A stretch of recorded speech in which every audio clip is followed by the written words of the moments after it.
বুড়িগঙ্গা। বুড়িগঙ্গা নদীর পূর্ব নাম ছিল দোলাই নদী।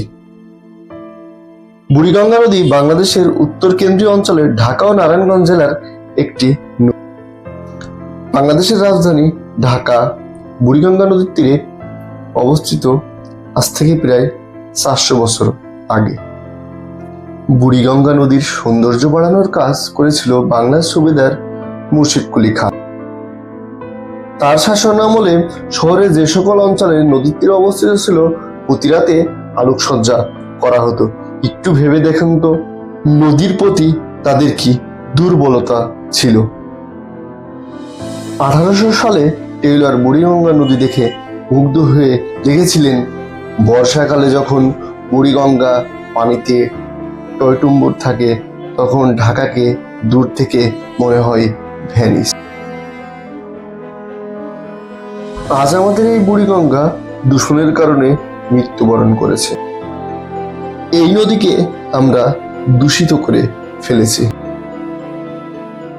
আমরা বুড়িগঙ্গার আশপাশের অঞ্চলকে পুরান ঢাকা বলে থাকি, আর বর্তমান গুলশান, বনানী এগুলোকে আমরা নতুন ঢাকা বলে থাকি।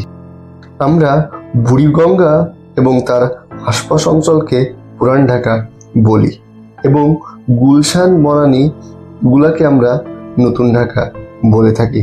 তবে ইতিপূর্বে আপনারা জানেন পূর্বাঞ্চল এবং উত্তরা অঞ্চলকে ঢাকা নতুন হিসেবে সাজাচ্ছে এবং পূর্বাঞ্চল এবং উত্তরা হবে সামনের নতুন ঢাকা।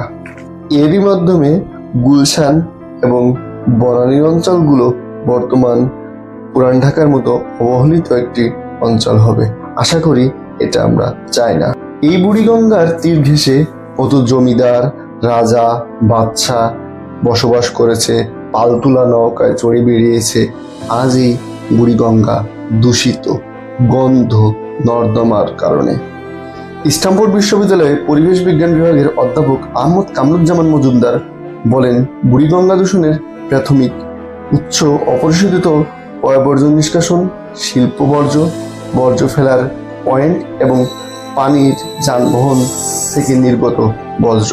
পরিশেষে বলতে চাই, পৃথিবীর উন্নত দেশের মতো আমাদের দেশেও এই বুড়িগঙ্গা যদি আমরা বাঁচাতে পারি তাহলে ঢাকা বাঁচবে, আর ঢাকা বাঁচলে আমরা বাঁচব। সবাইকে ধন্যবাদ।